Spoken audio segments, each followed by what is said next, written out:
you find existing instruments and you're sort of left now with a question. Well, do I adopt it?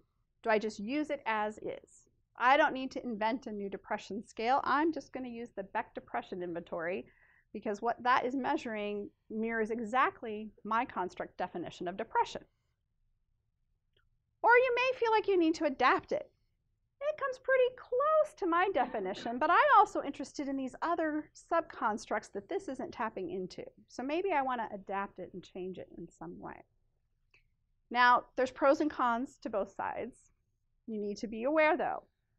Even using a scale in a new context is going to change its reliability and validity if you make no other changes to it. So you'll always want to look at that when you do your assessment at the end.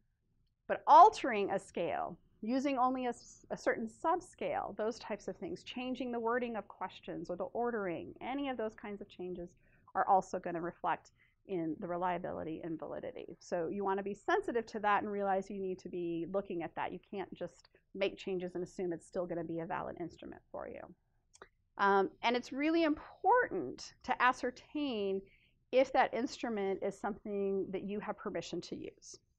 So just because something is published in a journal article doesn't mean that you can just go ahead and use that in your research study. You probably want to contact the author for permission, or the journal itself may have the rights to that and need to grant you permission.